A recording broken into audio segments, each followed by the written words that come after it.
atuon kita sa pulong sa Dios kalabot sa aton mga pamatan-on nga amo karon ang ginapasidunggan kung ginapatungdan sining aton selebrasyon sa World Youth Day.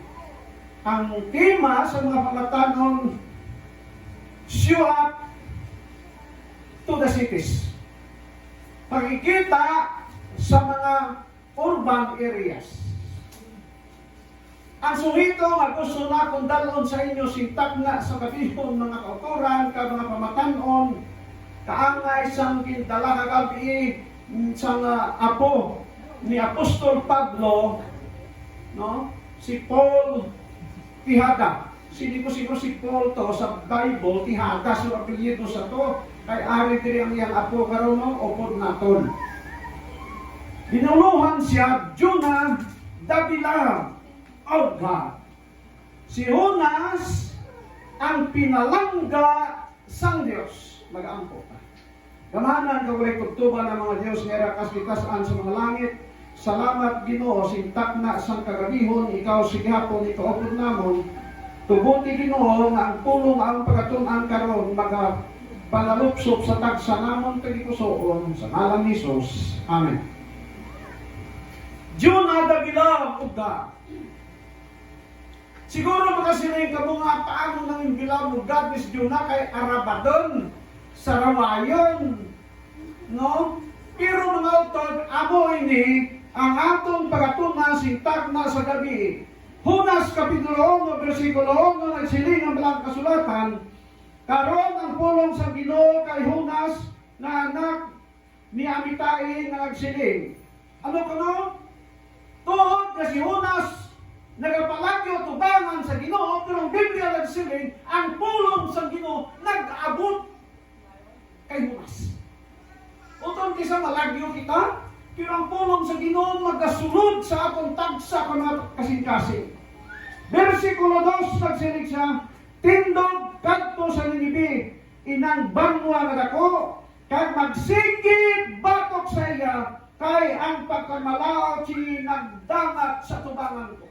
Sa versikulo 2 mga ito, klaro kung ano ka makasasala ang katawhan sa Ninibe. Ang record nagsugid sa ato ng ilang kasalanan naglabot dito sa langit. Ang history sa nga lugar mga kulturan hindi basta-basta. Ang tanan na nagpakasala ara sa Ninibe. Ang tanan na mga sugal siguro ara dito sa Ninibe. Sa aton niya karon di ano gali kapital ang gambling capital of the world kabalo mo kun diin sa Las Vegas, Nevada. Prostitusyon na dito sa Ninibe. Kriminalidad ara sa Ninibe. Tanan na pagpakasala ang ginahimo sang tao makita dito sa Ninibe. Tungod sina ang Dios nagsiling kay Hunas, tindo kadto ka dito sa Ninibe. Kaya ang ilang sala naglanod sa akong atubangan. Mga utod, mga patan-on. Bisan pa sa pihak sang mga sala sa katawhan sa Ninibe, but still God loves the Ninevites. Ang Ginoo nagahigugma sa mga tao dito sa Ninibe.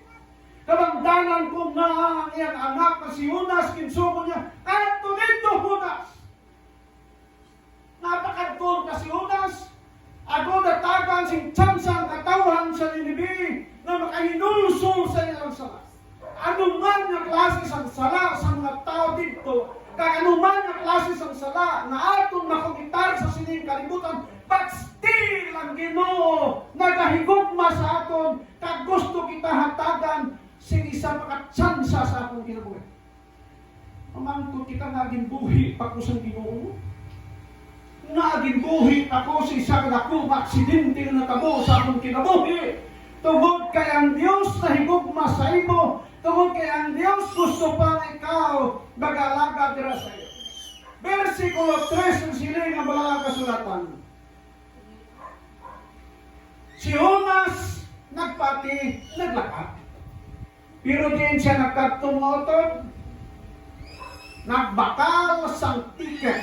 Sa una pagaling may mga tiket man, nagbakal sang tiket sa barko na mga biyahe padulong dito sa Tarsis.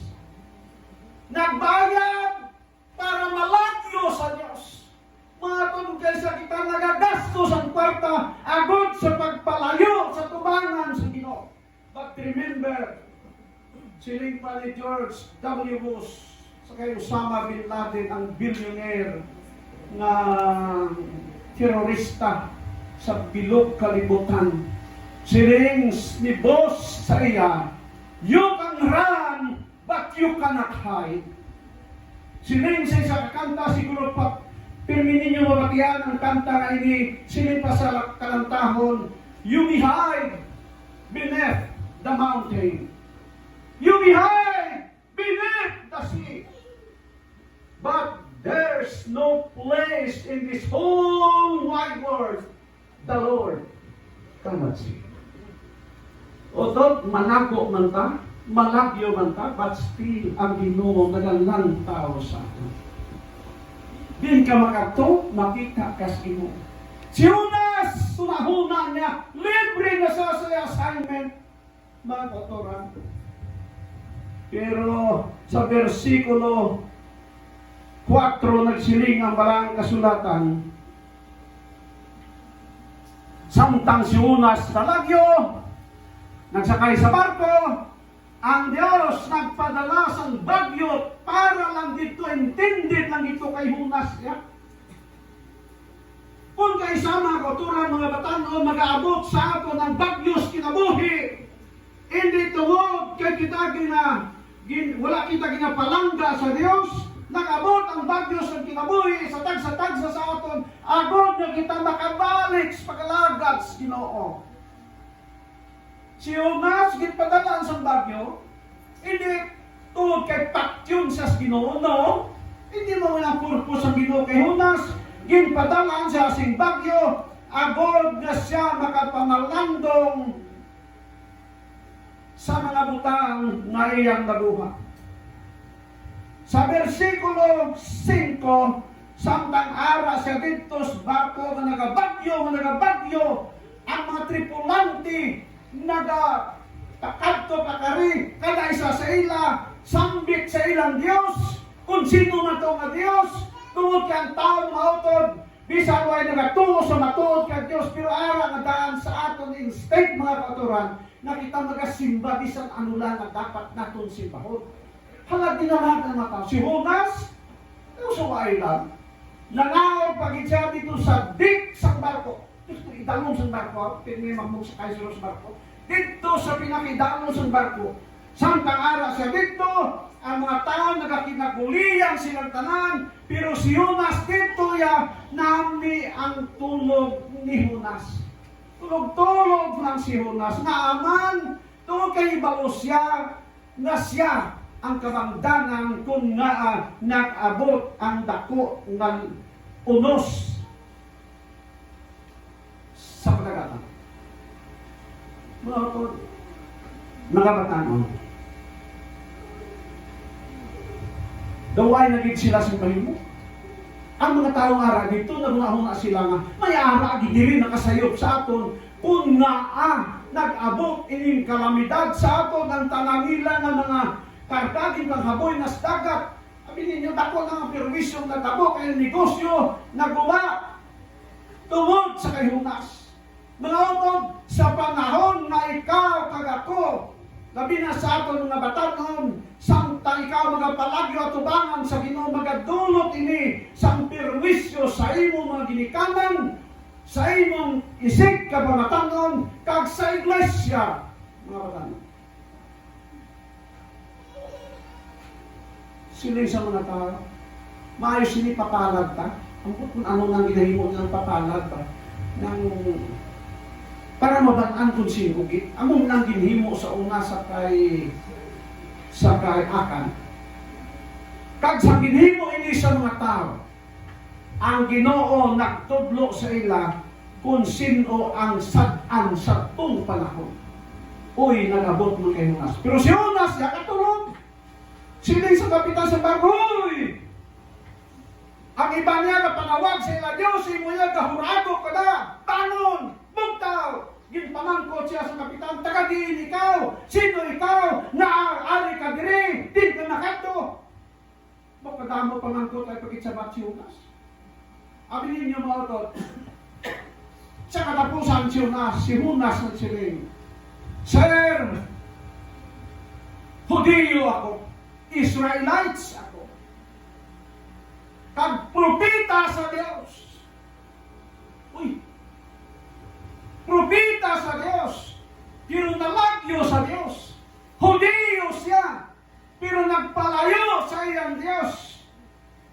Kabalo ka mo sa unang panahon, pagkahibalong ikaw, Hudiyo mga utod, ang nakatawan na kahibalaw na sila, ni ikaw sumilimba ni Yahweh, sumilimba ni Jehovah, sumilimba sa Diyos na buhi, naghimo sa langit at sa guta. So ang mga tao na ako ng kapitan na namangkot sa yakin kung baan kay ang iyang na istorya tao sa Diyos. Pero tao sa Diyos na nagapalayo sa Diyos. Kinagalanganin sila, ano mo naman sa imo? Hindi ba sila masilinga utang ka ni Kaulo, hadlok man na sila kay tao sa Diyos. Kung sa modernong panahon, ang dentista del sétimo dia, katauhan sa Diyos. Yung siling Jonas, para na hindi ka mo magbayad, hindi ka mo sukton sa akong dugo, ang maayos ini, itagbong na ninyo kustakat. Kay kahibalo ako, na nakabot sa inyo ang unos, tungod sa akon. Kahibalo siya. Young people, sintag nasa kagihon. Sa panahon na kamo maghimo sa hindi amo, makahibalo na kamo na ang resulta sili negatibo sa imong kinabuhi, negatibo sa imong mga agyan, negatibo sa imong mga ginikanan, negatibo sa iglesia. Si Jonas kay balo sina. Pero ginpahari niya sa iyang kasing-kasing, inabalang pagka sa binisaya pa, pagka talibagbag sa utok. Kita mga utod, mga batang, kibalo kita. To be an Adventist, mga kautoran, tingbalan na natin sa mga doktrina nga ito na tunan na kita katauhan sa Diyos. Hindi nato nina madinay. Pero di kadamo sa mga denominasyon sa kalibutan, but only ang Seventh-day Adventist ma-identify nimo nga tao sa Diyos. Kag ang Seventh-day Adventist Church, amo ang intahasan sa Ginoo sa mensahe sa tatlo ka manuluda na makita sa Pinadayag 14, versikulo 6, kag 7, hasta dito sa Obosina. Why na sinliwan ginhatagan sa mensahe sa Ginoo na iwali sa bugo sa kalibutan only the Seventh-day Adventist Church. Amen? So, kinahanglan kita mahimong nagatindog na matutod na dentista del sétimo dia, representing the God of the universe. Isa ka dako nga kadungganan, kag isa ka dako nga responsibilidad para sa katawhan sa Dios sa sining katapusan nga mga tao. Sunod simana mga utod, anong tawag nila sila? Paglalagman ng sunod simana? Sunod simana next week na, ano na? Holy Week, silip pa sa mga tao. Kita mo na, no? Ang ginahuli sa tao week, why sila ginahuli ang Sabat mga totoo? Only the Seventh-day Adventist Church. Ano na nga kung si Dr. Pito? Dr. Pito, Education Director sa Southern Union Conference sa una, kita mo ito, itong babae, siling agin ninyo, hindi na sila mag-dentista. Saying, I am very proud to be a Seventh-day Adventist.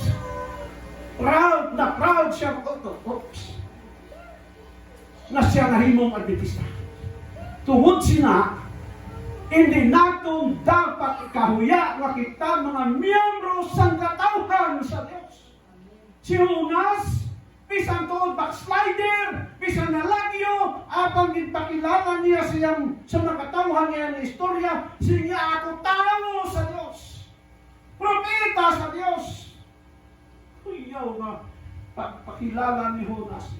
Ang record nagsugid sa aton, kaging tagbong si Jonas sa dagat, pero sa pagtagbong kay Jonas sa dagat, ang Ginoo naging preparar na daan sa iya na dako nga isda agod sa pagsalbar sa kinabuhi ni Jonas.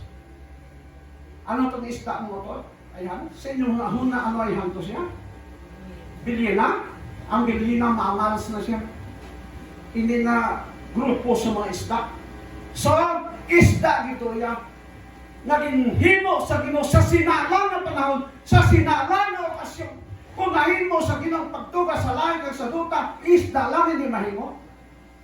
Kung nahimo sa Ginoo ang tanan nga butang sa sining kalibutan, ang aton lang bala problema hindi niya mahimo ang masulbat. Masulbat ang tanan. Una nga, salig lamang naton sa Ginoo mga utod.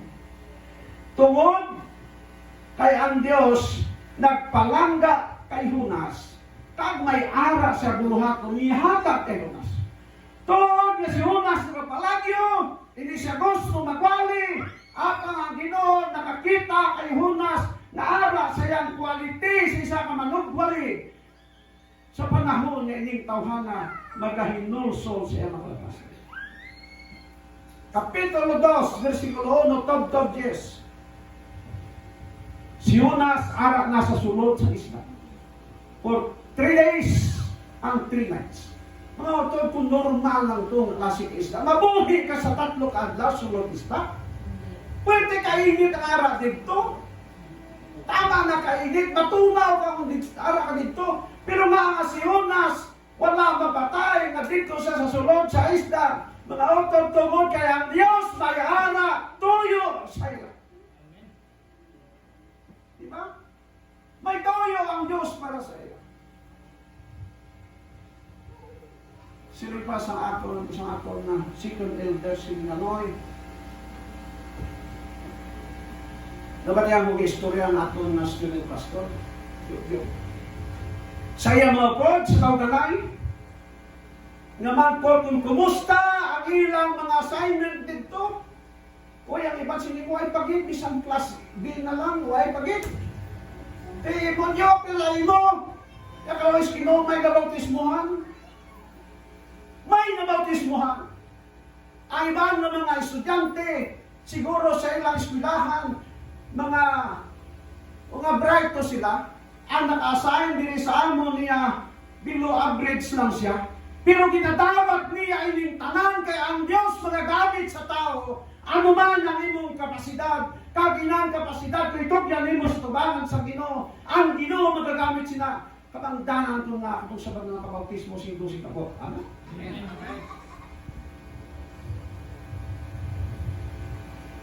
Si Jonas, ang Ginoo may plano para sa iya. 3 kadlaw, kag 3 kagabi sa sulod sa isda. Dito sa tiyan sa isda, mga utod, kung imong ma-imagine, sangag hindi. May mga hasang pa direho. Kaya ang punta ka isda, dito, kipot mga, kaya kung hindi na makipot, sunod tubig, musong isda, matay isda eh. Maabril na kung namusoon ng isda. Sa itong bapwerte ka dulo, para dito, may hangin dito, wala sing hangin. Pero mga kautoran, ang record nagsugid sa aton, nga bisan paara siya sa sulod sa isda, sa kadulong na ara dito, pero ang kapawa sa Diyos nakasiga dito kay Jonas, tungod kay si Jonas, pinalangga sa Diyos. Utod kay sa may mga kadulong sa atong kinabuhi, naangay ni Jonas. Pero atong dumdumon, pinaagi sa atong pag-ampo mga kautoran, ang kapawa sa Diyos nagasiga sa aton tagsa ka mga kalamon.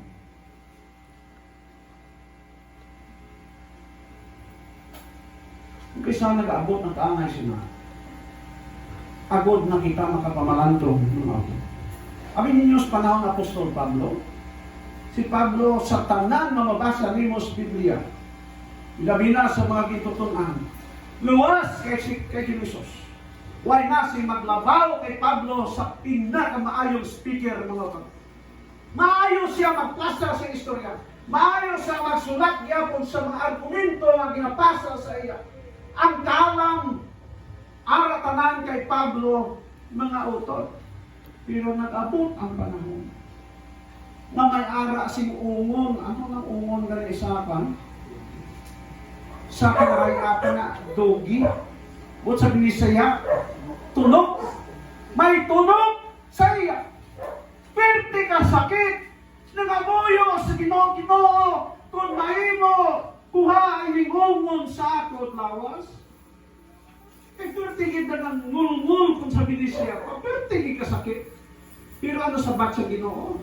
Ang akong grasya tumana para sa iyo. Naging sa Ginoo kay Pablo, agod na si Pablo mahimo nga mapino siyang kinabuhi. Kung makadto ka mo sa mga first class na mga furniture shops sa mga gapong furniture shops. Ini kahoy nga ini, nadamo ni nga pamaaki. Una, ano nila, piniran. Tapos, ano pagit? May nagtimbulo gani. Sunod, dugangan pag ini kay sapay ka kung nipis pag iyan ikuan sinit para naman hamis gid siya. Dugay kag mahuman. Na ang purpose na mangin maayo gid siya tanan. Sa atong kinabuhi, ginaamo kita sina sa Ginoo para nga kita masangkapan nga mahimong mahinlo nagasiga sa tubangan sa Ginoo. Ikaw Korinto 2 versikulo 7. Busa sa sining panahon sang si Pablo nagabatyag sining kasakit siyang lawas tungod sa tunog sa umon nga sa iya. Nagsiling siya sa iyang sulat sa taga-Roma. Roma 8 versikulo 28. Yung siling niya, memorize na. All things work together for good to them that love God. Kung sa panahon na nagakatabo ini sa imong kinabuhi, daw hindi mo maintindihan nga Ginoo nga nag-abot ni sa akong kinabuhi. Nagalagad na akong matinumanon isip sa kabatanon. Nagapartisipar man ko sa buhaton sa iglesia. Nagakadton ako sa week of prayer. Nagasiwap man ko sa mga cities nga natabo ni sa akong kinabuhi. Mga utod siling sa isang Pablo, all things work together for good.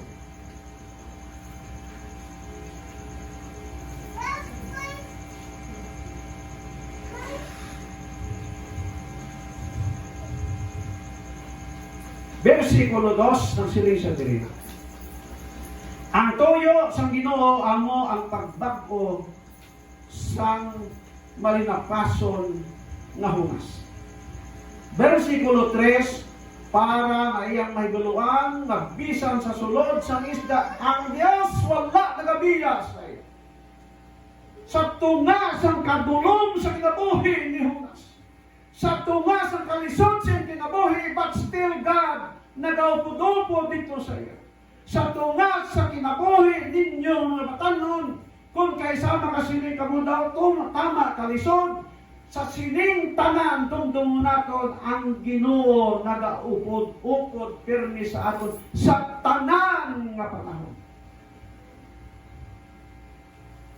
Kung kaysa hindi mo, may mga subjects na pirti kalisod. No? May nagwagi na pastor ito sa amin sa isang lang. Siyempre, kalisod lang ng DID. Pero siya diantos ko, ang daw ay ang ordained minister. Ano ba? Mga estudyante natin sa theology, may sa lisod, Bible study ka pero kalisod. Pero ang Ginoo nagaupod sila, ang Ginoo nagatanaw sila. Ang nakasahin kaya sa amon niya, pero kalisod. Pero kay Waikot nakita sa iya nga kadakita namon ginabalhas. Sikag sa bisikleta, sulod sa convenience store, pero puno sa balhas. Mag-uli, kang alas 9. Sinigday ni Pastor Basilico, iniamon nila iya, bisang na, amula na siya iya, pero inapursigido, mapisang. Sige pa pastor kasi mismo pag katapos niya sa pagkakita ka kuhang assistant pastor distrito sa nang. Amen? Amen. May siguro na siya yun. Pursige lang mga ito. Trabaho lang. Bisan malisod. Hala sige. Si Jonas ang takara sa dito sa libuton sa dagat. Dito gid sa pinakadalon ang Ginoo nagalantaw sa iya kag ang Ginoo wala nagabiya sa iya. Ikapat nga punto nga ang amos ko ang natabo sa iya para siya makapangamuyo kung makaampo sing duol ngadto sa Dios. Naaman sa panahon sa kalisod ang imong pag-ampo. Grabe. Pero kung hayahay isa nagkaon gani, kung manok ang sudan, ano dahil pag-ampo? Patanong kampo mo, sige kawan po. Di manok sudan. Sa ulan pag naka ubad, kang sunod may munggo, o may kami, ining kadyos, pero di na nakamami, ang pag-ampo sa mga batanon, business po. Amin. Pero kung may ganit sudan, pagtakuri ni ampo anay kay makimay, man ginadayang, may magsudan. Mga utod, sa panahon nga yara kitas kalisod, ang aton pag-ampo, hanungod sa tubangan sa Ginoo, kag amo ini ang natabo kay Jonas. Ang purpose pa rin number 5 sa Ginoo sa kay Jonas, agod niya may balawan kung ano ka-importante ang tangad ni Bibi. Utod, negative kayo ang pananaw ni Jonas sa mga tao sa Ninibe. Apang ang Ginoo nagtudlo sa iya, nagkaintindi sa iya, na ang katawhan sa Ninibe importante para sa Diyos. Para kay Jonas ang mga tao sa Ninibe wala kinahanglan sa mensahe. Para kay Jonas ang katawhan sa Ninibe kinahanglan pamatyo na lang ang mga tao kay pero di ka mga barbaric na klase sa mga tao. Hindi natagang siya gayon. Pero sa mata sa Diyos mga utod, ang katawhan sa Ninibe importante para sa Ginoo. Amo gani nga kita nagahimo sa pagwali bisan sa mga tao daw nagaindi-indi pa. Ang iba ng mga tao natudamo palipad, no? Ito na mga excuses ginahimo ina sa mga tao. Pero mga utod, still ang Ginoo nagapangangga sa mga tao. Young people, silimpa sa aton na World Youth Day, kinahanglan kita mag-show up sa mga cities. Na sa city, to kay dito damo si mga tao. Alam ka na kamakadto si sa lugar mo ay kapiskoryahon, sino minsaya mo to, unggoy. Kundi dito kay sa mga tao, ang coaching anon sa mga city nga ini, amo ang mga urban areas na may madamo sa mga challenges para sa mga minsahero sa Diyos. Ang Ninibe, isa sa kapital ng sa Assyria noong sa itong panahon. Pero kailangan mo sa mga tao, pag sinayin sa Ginoo kay Jonas, sa versikulo 11 sa Jonas 4, sinipan niya, kag hindi ka bala, kag hindi ko mahilak sa Ninibe, inang dako na banwa nga may kapin, isa kagatos, kag duha ka pulo, kalibo ka tao, na hindi makilala sa ila kamot nga too, kag sa ila kamot nga wala, kag may madamo man nga kahiyupan. 120,000 ang population sa city of Nineveh. Siling sa Ginoo hindi kabalang maanugunan, hindi kabalang mahilak, na ining mga tao, way gani kay balo sa ila kamot nga wala, kag sa ila kamot nga too, kung ano ang dapat nila pagabuhaton, kay wala si magtudlo sa ila. Na pamalandong ni Huna siling tanan. Nang Ginoo tuod, kang Ginoo hustugin sa iyo. Mga kauturan na batama, show up to the cities. Madamo ang mga Ninevites sa aton palibot. We are surrounded by the Ninevites. Kag ang Ginoo na kinahanglan sang madamo nga Juna. Kag inang mga Juna, amo ang aton mga batanon. Yot go and show up to the cities or in the places where you are. God bless. Happy Sabbath.